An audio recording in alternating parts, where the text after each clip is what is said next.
All right, hey guys, welcome to the Millionaire Landscaper podcast. We built this podcast for those who are turning shovels and dirt into millions. And here we break down the numbers and systems and mindset that you need to scale your landscaping business into generational wealth for you and your family.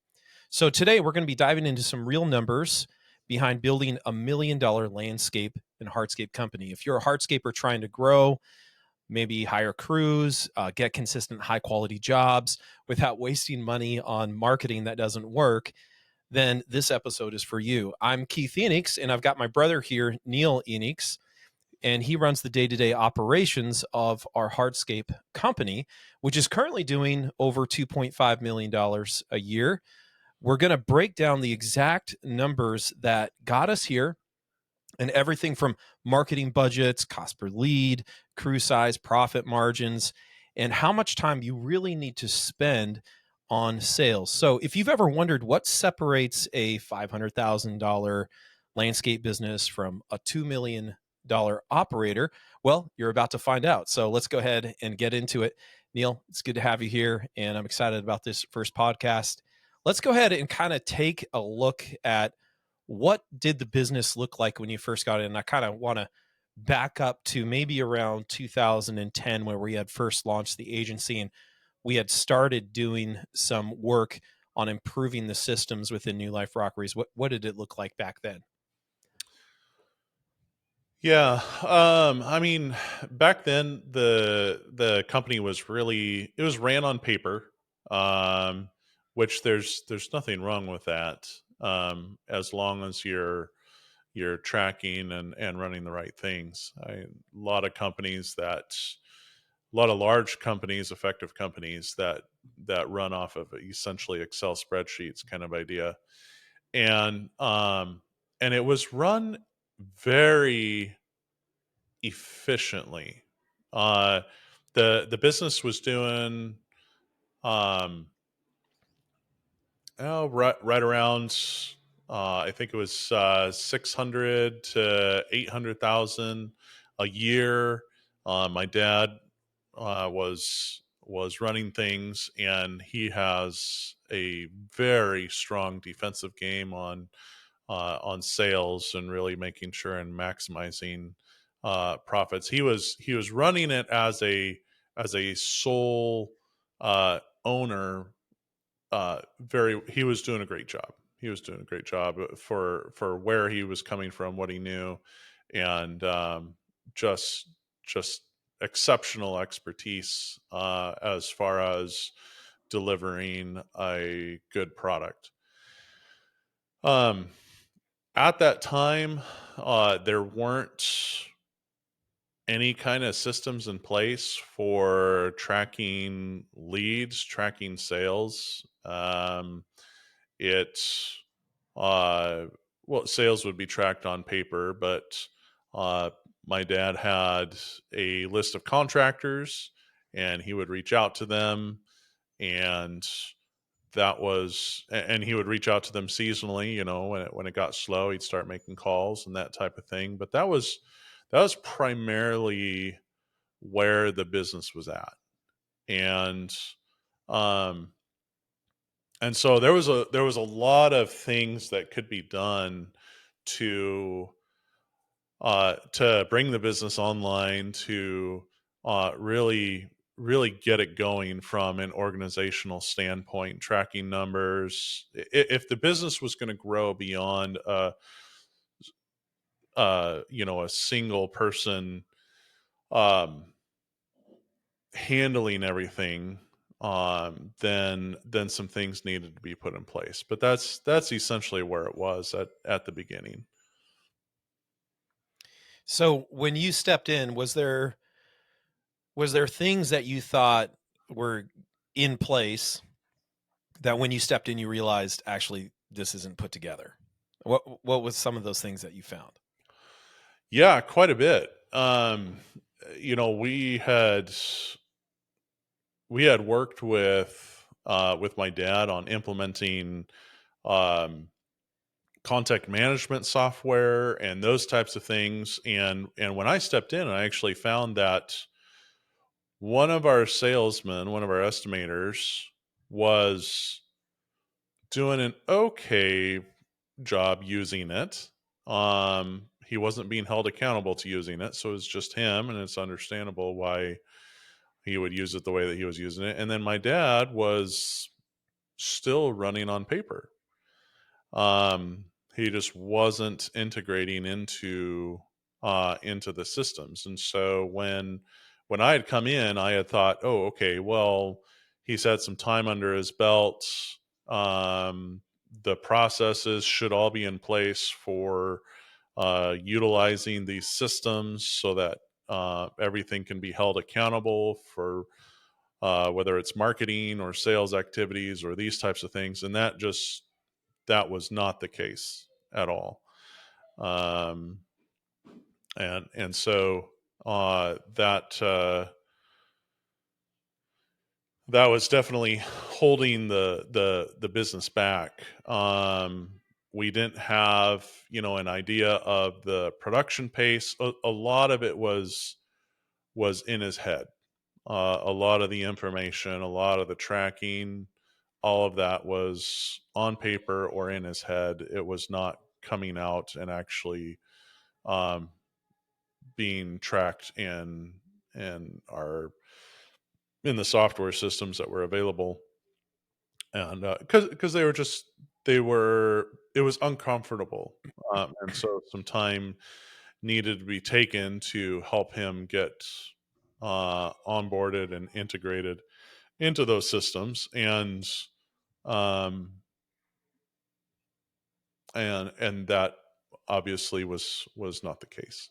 So Yeah, when you stepped into the business, it sounds like there were maybe production, sales systems, any of the marketing systems that they were all basically held by our dad, which is the operator of the company. There was no way to pass that on to somebody else. Even the crew standard operating procedures, everybody kind of learned on the job, and really hard to do anything outside of the training of the owner. So um, and from that, maybe uh, there was a hope that maybe things would just work out. So basically, running the business from gut, and we see this, not to just pick on our dad, but this is pretty common across all hardscapers, right?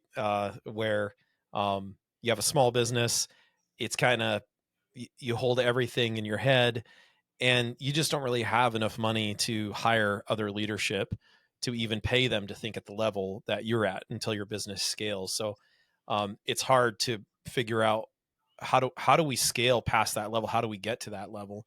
Um, so how do we get to past those bottlenecks? So what do you think when you were in the company? If you could say what were the big couple bottlenecks that you found? I mean, was the company profitable? Uh, could it run without the owner there? Was the crew able to run without it? Or what would you say are some of the bottlenecks? yeah, it really wasn't. It wasn't able to run. And um, when I came into things, the company was trying to run without him.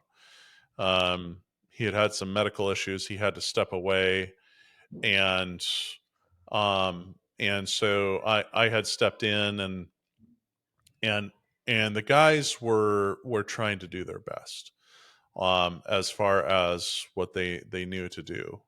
And but all this knowledge of how things needed to run and how how they needed to be managed, and all of it was in my dad's head. All the operational um what it took to really operate the company was still inside of his head, and he wasn't available. And so when I came in, um, we had crews running, we had uh, estimator, but under the surface, things were not running well. You could you could take a look at that, and as I was starting to gather data set up meetings and and try to start pulling things into an operational structure, where um, where things were held accountable and so on. It We ended up discovering that it was things were falling apart, and this operational knowledge was missing and was not understood by the crew or held accountable by anyone unless my dad was in it. And that's a very you can run a company like that and run very efficient defensively from a Mm. cost perspective, but then it breaks down the moment that key person has to step away, and that's definitely what was occurring. So we're going to move on to the next point, which is about metrics and stuff. But before we do, this totally reminds me of the book "Buy Back Your Time" by Dan Martell. I got it sitting on my shelf right back there. But in that book, Dan Martell talks about how business owners unknowingly sabotage their own growth because they don't understand the concept of buying back their time and scaling with other people. And so they they basically build this business that they can even grow to hate because they create roles for themselves that trap them in low level tasks. Instead of becoming the visionary, they become the operator, and then they get buried in admin, emails, approvals, micromanagement. I mean, maybe that could we could even imagine like the owner of the business picking up a shovel and digging. I say shovel and dirt. That's like the lowest level job in the business, shoveling dirt, right? We've all done it. But like, wouldn't it be weird if the owner was doing that? That's Hmm. like the lowest paid job in the business. And basically an owner can be prideful about shoveling dirt, and that pride unknowingly is sabotaging their business and they don't even realize it. So I think that that's a really great point from Dan Martell's book, Buy Back Your Time. Let's go ahead and move on though to the next section. We're going to talk about some core financial metrics. So let's talk about what are the metrics that are really moving the needle in the business. What does it look like with your current? How do you look at the marketing budget? Maybe at the beginning when you started to scale, and how do you look at that today? And we can even dive into some of the numbers related to cost per lead and stuff. Yeah, when we were first looking at things, we had done a lot of work on search engine optimization, and that was primarily where we were focused. And then we started doing some work in paid ads as well. Um, our cost per lead was real good when that was going well from a numbers standpoint. But the problem with search engine optimization is um, it's great at getting you a lower cost per lead, but it's tough to really scale in a detailed way if you're trying to work in very targeted areas. And um part of the reason for that is because you're just not able to get to the detail that you can get to in search engine optimization that you can with paid advertising. The control that you have over your ads, over your message, over your landing pages, just everything that's in there, and what geographic areas you're targeting. You're able to be so granular. Um, SEO has a place for that. Has a place in your marketing strategy, but you're going to have a difficult time really scaling and on top of that, feathering the gas pedal seasonally in the way that you need it. So really, really pushing on things and when you need it, and pulling off when you need to. And so um, that's part of what was going on um, when I took over it. And so yeah, we had a good cost per lead. I think we were right around 40 to 60, um, $70 a lead, right around there. Um, and it, we we're higher now. That's grown, but the trade-off is, um, what we're doing now is scalable, and it can be feathered according to what time of the season that we need. So definitely a much stronger position to be in terms of wanting to uh, keep that lead flow coming into your company. What does it look like as far as you said spend more, but I'm just curious, you spend more per for a qualified lead. Like what is the cost you're currently spending for a qualified estimate? Let's just say that. Because not all leads turn into estimates, right? So Yeah, what is that? yeah. And would you say, like, what is your lead to estimate rate, if maybe you know that? And then what is your average job price? Do you have an idea of what that looked like back when you first took over versus our average job price today? Yeah, when I first took over, our average job was right around 15,000. Um, so it was on the smaller end, right around that 12 to 15 mark. And then right now we fluctuate between 24 to 26, right around there.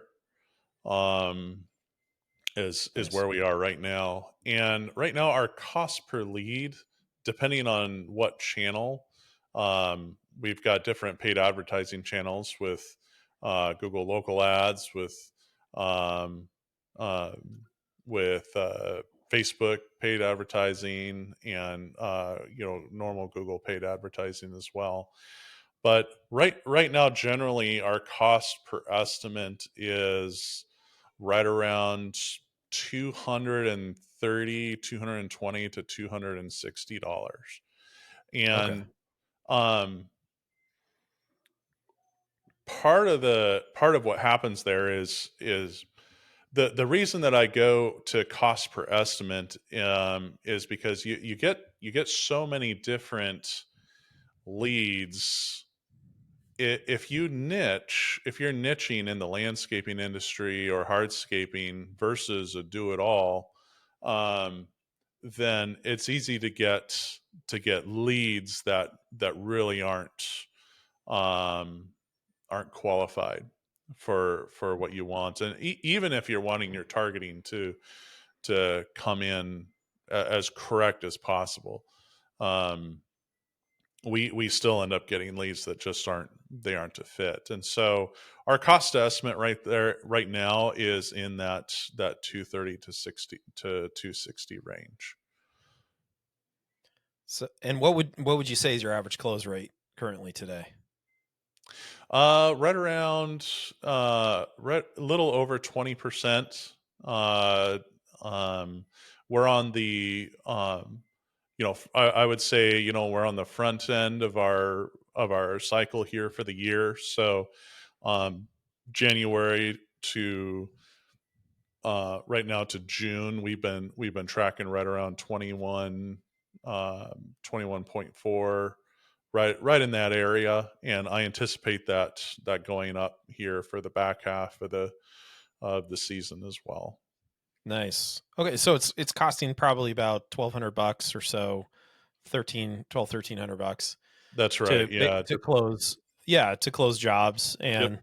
Um and and as you drill into those numbers and improve them even by a few percentages, I mean, you can drop your close and increase your profit. Of course, they're just the different levels that you can, or levers you can move up and down in your business, Hmm. depending upon your goal.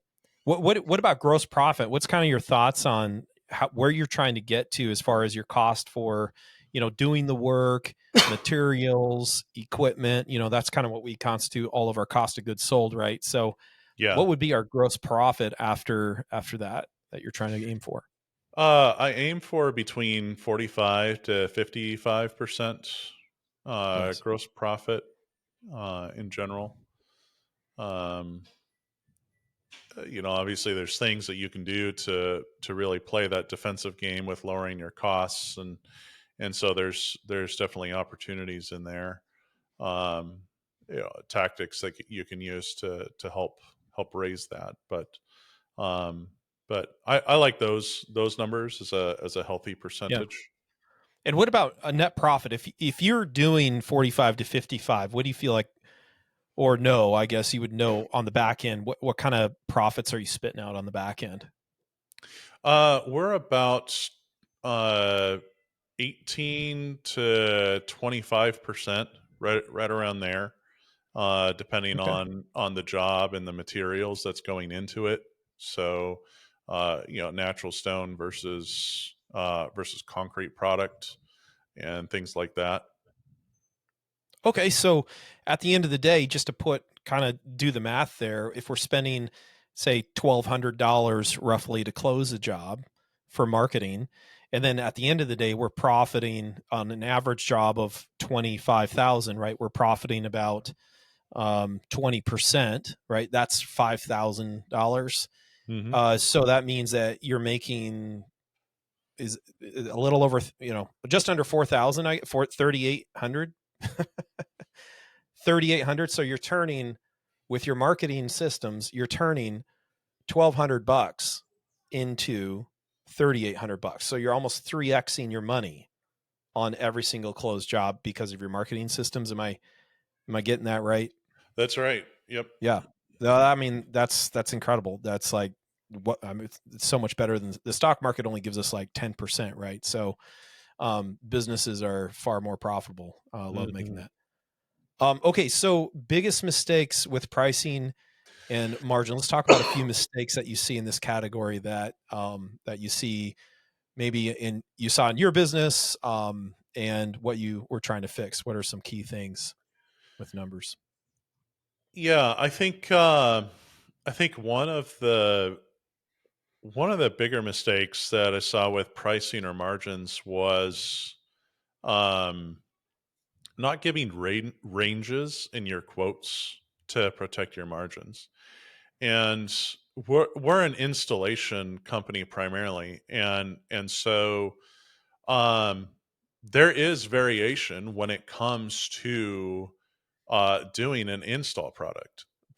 You may end up having a little bit more in um, square footage. You may end up having a little bit more in how many yards you need to put into of crushed rock that needs to go in, depending on whether the soil is really soft and ends up swallowing up um, more crushed rock to get the base that you need, than maybe another project where you're working in hard pan and things like that. So one of the things that I ended up doing is working with my sales team to make sure, and then that's also not taking into account, what if you end up running into utilities that you didn't know were there, even though you called utilities and had them come out and check, and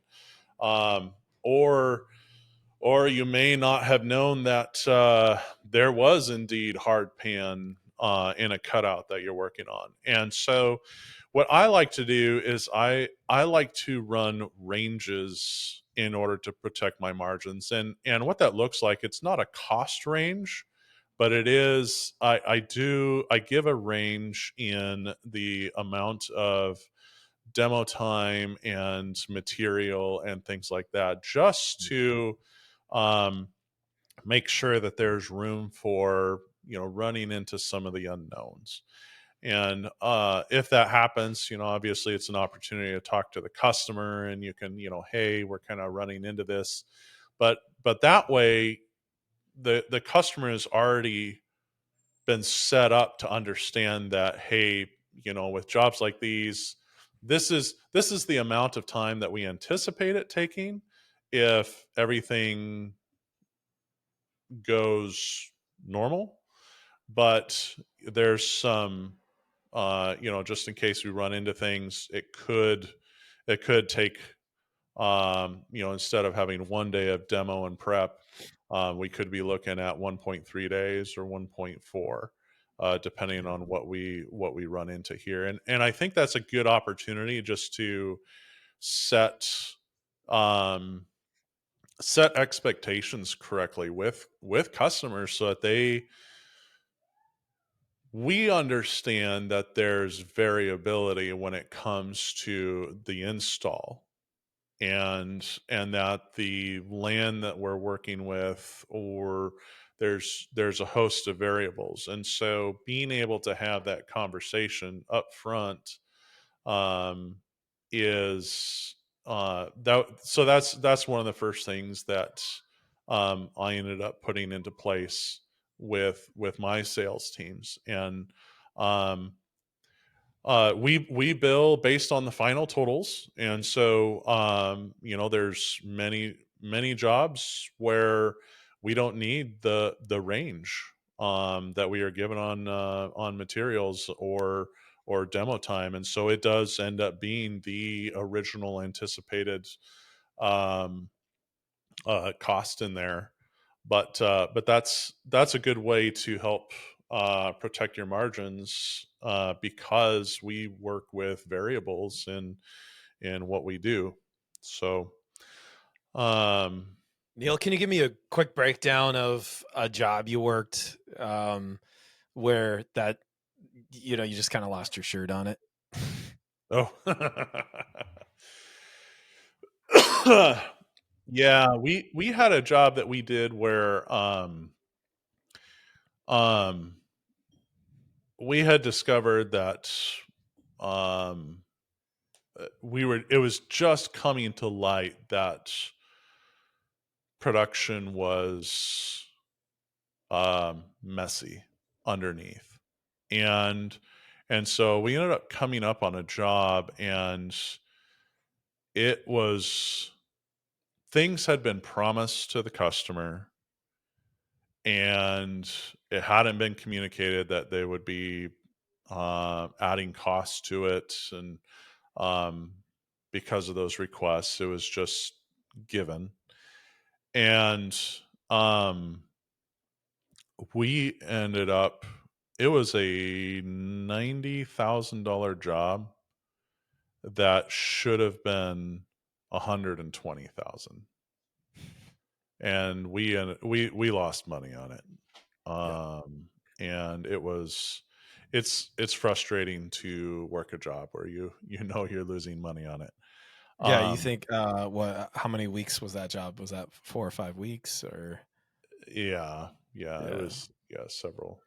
And as you're working on it, you're just grinding and think, I want to be finished with this, because it Right. was not bid right. And production um, wasn't as efficient as needed for it. and Mhm. and so but that was part of the process of just discovering what was there under the hood for the company. Um, and growing from there. Okay, well, it hurts. How can we learn from it? Makes sense. When it comes back to some of those marketing numbers you were sharing, what do you think most guys get wrong about how much they should be spending on marketing each month?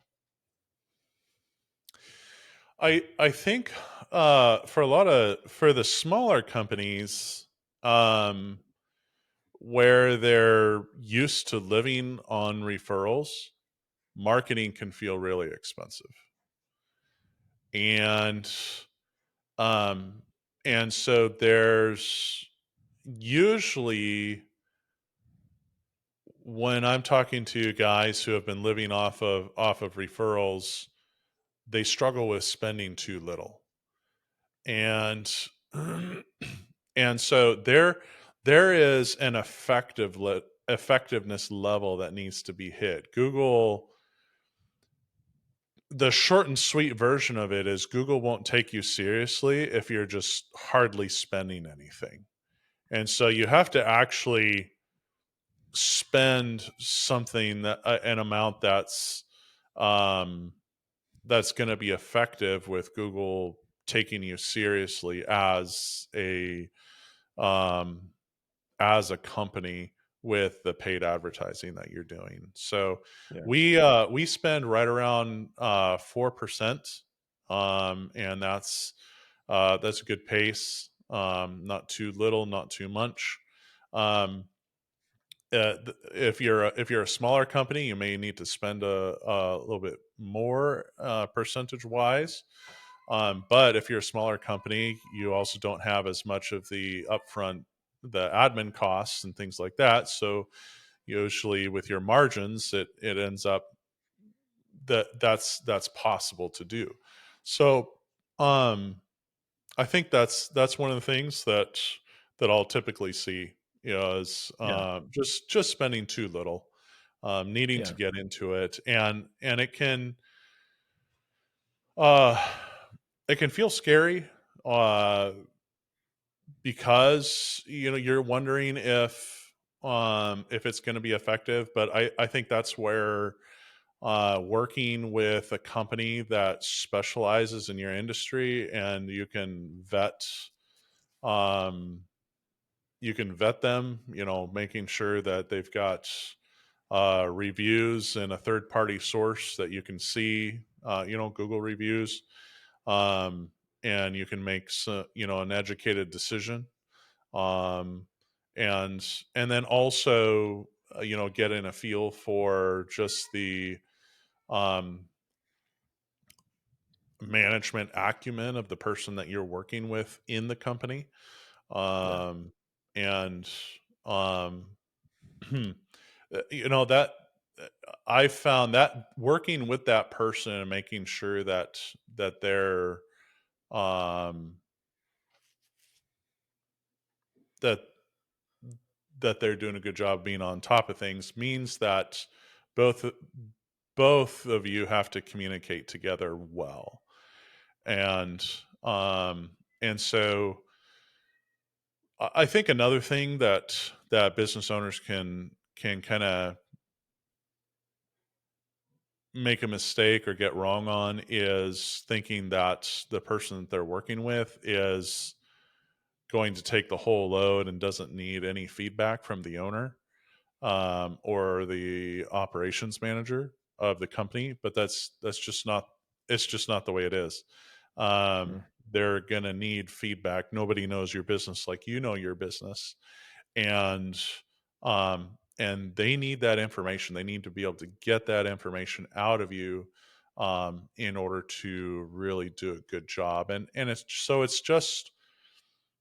just part of the, you could call it pain, the pain of the process, um, in order to have a marketing system that's scalable and effective. Yeah. So So, let's say you're running blind at the very beginning. We talked about how that feels and not knowing your numbers. You kind of came up with something interesting lately. It was a calculator, I think, projecting out um, where where your revenue was going to be based upon sales velocity, and really taking, I guess, the mystery out of the company. Like I always like to say, growth is math; it's not mystery, right? So how important is it to know your numbers to know how to scale? I mean, is that, would you say that that's pretty much the foundation? You got to know your numbers, and if you oh don't know your yeah. numbers, you can't predictably scale. Yeah, you need to be able to have, you need to know your numbers, and what it's going to be predictable, what's predictable for your sales numbers, and you need to know what your numbers are going to be for your production numbers in order to scale. Otherwise, if you don't know those, you're going to keep hitting your ceilings. You can.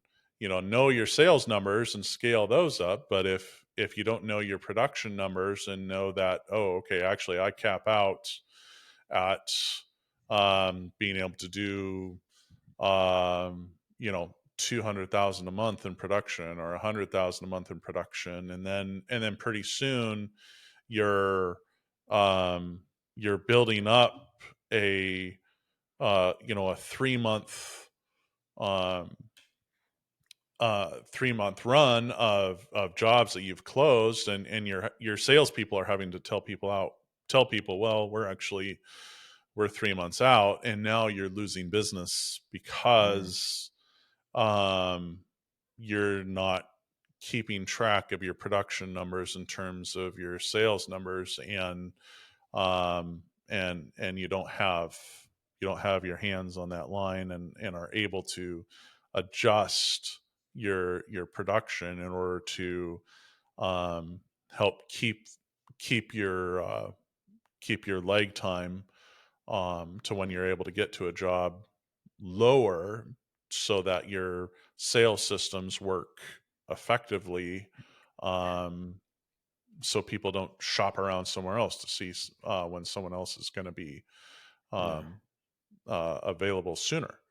And we run into this, and so typically what we run into is people are okay with 4 to 6 weeks, or maybe 2 months, if they're really invested in you as a company, like they want you, or 3 months. But if you're going past 3 months, uh, or even if you're going past, I would say in my experience, if you're going past 2 months, um, you're gonna start losing Yeah. potential customers to other people who are just available sooner. Um, and Yeah. obviously, this doesn't tend to be as much of a problem, uh, in the first side of the year, but come into May, June, July, August, when things are really getting alive, um, that's where you'll see that. So, um, anyway, that's Yeah, I think the nature of the cycle of landscaping, it's a beast, right? So you have the busy season coming into May, March, April, May, and then the what I find is hardscapers feel like daddy warbucks during that time, right? And then they feel like paupers during the slow season, and mainly that first quarter. And it's tough to, if you're not tracking your numbers, you'll almost seem like you're bipolar as a as a hardscape owner, because yeah. you're not uh you're basically going up and down with the season, mentally, even physically, because you're out there working. Of course, you're feeling better and such, and that's frustrating. Whereas if you know your numbers, and during that 9 month cycle, or 45 weeks ish, right in there, you're going to make a certain amount of money, and then you got downtime for a quarter, which, I mean, frankly, most hardscapers need that rest. They've been working real hard, and so you got that downtime, but you've saved appropriately, and you've been able to, you know how much work you're going to do because you've got control of your numbers. Then you can take your rest, come back strong, and then hit it again for that next season. But or some guys, maybe you have other things that your hardscape business could do. Maybe you're going to do the lighting or the snow removal, or maintenance, stuff like that. But I mean, for us, we've typically always taken a few months off during the slow season. Just, I Hmm. mean, everybody's got to recoup a little bit there. So yeah, anyway, interesting thoughts there. Let's talk a little bit about crew structure and how you think about that. What's the ideal crew size for you, as for your hardscape crews, and how much revenue typically is that per employee? How do you see that? Um, we're primarily residential, and so our bottlenecks are in being able to have areas to store up material for the crew to use. And so I found that for us as a residential installation company, um, 3 to 4 man crews are pretty much most efficient. that gives you enough guys to bring in material. We're also primarily a machine led company, and so we're running Tracos. We're not focused as much on installation um, by labor, by manual labor. A lot of it, the majority of it is machine, and so that might be different for if people are listening and they're primarily manual labor. Just something to keep in mind. So for us, because we're primarily using Tracos and things like that, and because of how the difficulties with just using the time, the pace that we use material, and the limitations on how much material we can actually put on the ground. I find that running about a 3 to 4 man crew is a good efficiency spot. And Yeah. as far as revenue per employee, I like to be right around 1,200 or more um, um, per employee per day is about where I like to be. Um, so I'm okay with those numbers. Yeah. What about some of the telltale signs that your production crew is really not staying? They're really not doing their job. Maybe that could be, um, of course, they're not hitting their daily number. If you're trying to do a minimum of say $1,500 per guy, and you've got a crew, you're trying to get what would be that 4-man crew? That's $6,000 in a day, no less than 4,500 or something like that. Hmm. So, like, what would be some of the telltale signs that you're not going to make money on the job? What are you looking for?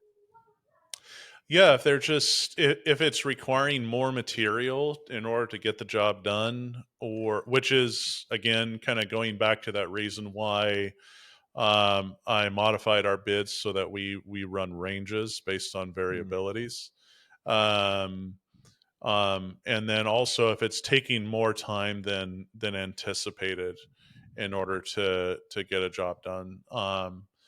Sometimes you have stuff break down and things like that, and sometimes it just happens. Can't really be um, um, just has to be dealt with. Um, but I look at our production pace, our daily production pace. If stuff isn't breaking down and it should be a normal thing. Then looking at our production pace, and making sure this is where it's important that whoever's running the job is setting targets, daily targets for the crew to hit, as far as how much needs to get done on that job. Um, you need I found you need that daily pace in order to protect your ability to finish a job on time. And so sometimes there's days that go faster. You're able to get more done. Some days less, but in average, it needs to be acceptable. And so, um, okay. I look for whether or not a job is taking longer than it should be. Sometimes we have to problem solve why that's the case. Sometimes when we come out on a job, we end up finding some things that are um, unexpected variables, and it ends up taking longer. But then you understand that, taken into account, and then you may need to push on production to help make up for that, and maybe it's just more time. Hmm. um, uh, an example of that could be if you're working close to your yard. Working normal hour days may make a lot of sense, but if you're working quite a ways away and it's a lot of driving, that rather than running standard days on the driving, running 4 long days so that you're maximizing production Mm. time to make up for that, you may need to do that. So those are just some examples of how to look at it. Makes sense. So, okay, we're going to move on. We got a few more points to cover. I want to hear more about your sales and marketing discipline, how you kind of break it down. We talked about the numbers, talked about maybe some of the big mistakes that a hardscaper can make. But what does it look like with your planning for sales and marketing? You know, there's a lot of hardscapers listening and probably who are stuck on the job. And it's like, how much time do you spend on sales and marketing? Well, maybe when you come home, you pick up the phone, you answer the phone, you know, or maybe when you're on the job, you answer the phone, but you're getting right back to work. But what does it look like to scale now that we're doing multi seven figures here, multi millions? What does it look like? How much time do you have to spend on sales and marketing and knowing your numbers and to really drill that in? What does that look like? For me, I think what I would recommend is you, in order to scale, you really need to become system driven. And the systems that I found that are effective is you need to run management meetings, numbers and management meetings for your teams. So you need to run a leadership meeting at least once a week. That's where you're going over your numbers with people who are helping drive the company where you want it to go. These are, you're looking at the serious numbers of the whole system, and are we hitting these? But then you need to also, your other meeting that you need to have weekly is with your sales team, and this is where you're going over things, holding accountable, addressing issues, Mm, um, helping with fine tuning, addressing questions, things like that. And then the other meeting that you need to have is with your marketing team. Um, and going over numbers with them and blockers and things like that. So thinking in terms of systems, systems that help keep the momentum going, systems where you know that there's accountability in place. It doesn't work to just have fly by night communication. And what I mean by that is if you if you have your sales team and you try to manage them just by communicating off and on with them throughout the week, it's not going to work.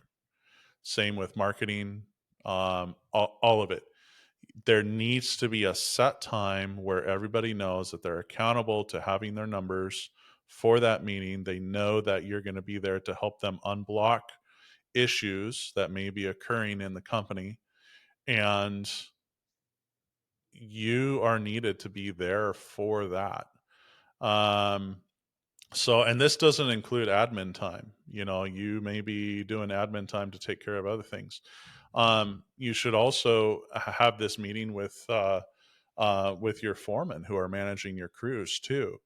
And so right now I have a blended meeting. I have a meeting with my sales team and my foreman, my production team leaders, once a week, and we go over numbers, performance. We go over what's coming up. We go over what kind of blockers need to be handled with. We go over how do we improve what we have going on here, so that they have the tools that they need in order to be effective in their roles. So that's what I would say. Um, if you try to manage by just general communication, your business is constantly going to uh, hit a ceiling. It just won't grow. You have to grow yeah. by systems, and so uh, having those regular scheduled meetings where you're providing leadership, and not just leadership but enablement, to those teams is so important, and that's really what it is. Leadership is providing enablement. You're greasing you're greasing the systems, and Yeah. helping those unlock your teams. That's what you Yeah, are. it's a You're great way of just thinking about it. You yeah, gotta grease the machine, you gotta grease the systems every week, yeah, otherwise they get locked up. Yep. Yeah, that accountability, and think about the wasted time when you're doing random meetings all the time versus when you yeah. set the meeting and everybody just preps for that meeting and you have a really good meeting. Like the most important thing you could ever do is perfect the meeting in your company. There's a great book by Patrick Lencioni called Death by Meetings. All y'all should go read that for sure.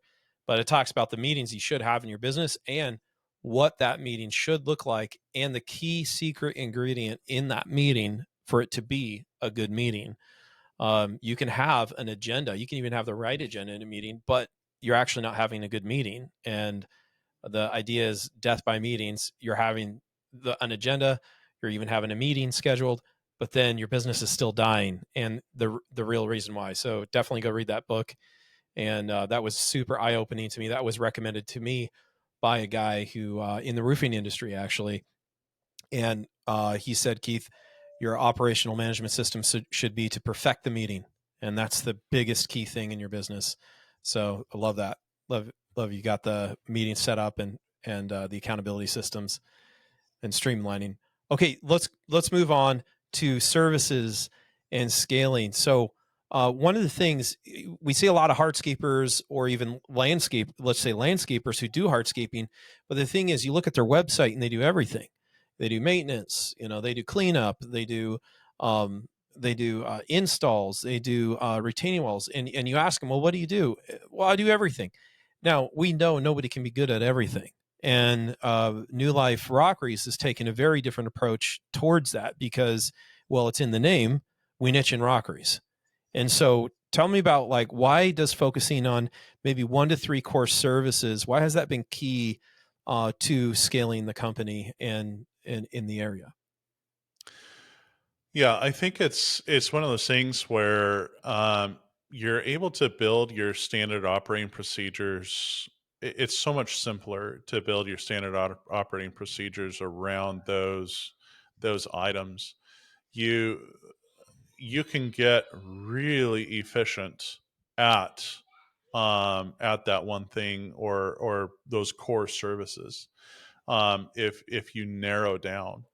Um, it's interesting. You know, one of the principles that I've consistently seen as you can make money doing all sorts of different things, but when you start, if you focus on one thing and get really good at it, you can do that well. You can do it efficiently, and you can scale it much easier than if you try to go broad. And then what ends up happening is when you take on things that are kind of outside of your core offering, what what you end up finding happens is it just gums up the machinery. Yeah. It gums up your core service offerings. It doesn't just gum up that one thing. It it's like running on bad gas. um, and so you can do it, but to get really good at some core components, and then match that with your message, it helps with making your marketing effective, uh, because everything just matches up and how the community sees your company, sees what you provide, and your ability to effectively deliver on those products and those types of things. And then of course, you can really get into detail on what kinds of pain points and problems you're solving with those core offerings that you core services that you provide, because you've gone so deep into it. So um, I I subscribe to that model, um, and in my experience, those are definitely some of the issues of going broad versus really narrowing down. um, into something that can be really scaled. Yeah. So um, Yeah, you it end up tend to being find really that good at it. right. So when you niche, the fear is, well, I won't get as much leads, right? And it's true. What it Right. feels like at first is I only do one thing, and at first it kind of feels a little slower at first. But the Hmm. thing is, you can be far more competitive and take far more market share when you're known for one thing. Like nobody knows what you do if you do everything. But if you're Hmm. known for one thing, now people can grasp onto just one thing. People can't remember stuff. So you gotta keep it simple. Keep it super simple. So I tell guys, hardscapers, hey, get into their backyard on one thing and then do the upsells. But don't be known for everything. So maybe your thing's pavers. Maybe your thing is sprinkler systems. Maybe your thing is block retaining walls. Maybe it could even be a subset of pavers. Maybe it's driveway pavers, right? But you're picking one niche and you're known for that niche, and you get into people's backyards, and then you do the upsells after that. It could be synthetic turf. That's another one. Depending upon your area, you could do synthetic turf, and rockeries are just kind of a thing that's unique to our area and also to Northern California and stuff. But we're able to source our rocks right here because we have mountains, and we're able to install these natural stone retaining walls actually for less than blocks because we source our materials right here in the area. So it's kind of And a because unique we're thing so good at installation. and good at installation. We got the setup, Yep. the efficiency of the crews, the grapples, everything. So it's a really interesting thing that is makes New Life Rockeries unique in the area. So, all right, well, I'm thinking of those who are looking, watching or listening in today. Um, you're an aspiring hardscaper. You maybe you've gotten to the $500,000 mark, and you're trying to figure out okay, heard a lot of stuff here. What what would you do differently, Neil, if you could go back to kind of that 500,000 to scale up to where you're at today? And maybe you could say a mindset shift. What's the most impactful mindset shift that would get you to that million or to that 2.5 million where you're at today? Um, and if they don't make the switch on that mindset switch, um, or shift, they'll basically stay stuck where they're at. What do you think that is? Yeah, I think one of the typical things is no one is going to be able to do the job as good as you. So um, understanding, I would say the mindset shift into systematizing your production, Hmm. and um, you can talk about, well, there's variation in jobs. Oh, there are variations, but systematizing your processes across the whole company, learning to lead by systems instead of focusing primarily on that one-on-one communication. You can um, a lot of what uh, we've seen, and I've seen in different businesses, is it's easy, or I should say, it feels like the simple thing is to just train on hand, on site, um, but that takes a long time, uh, and um,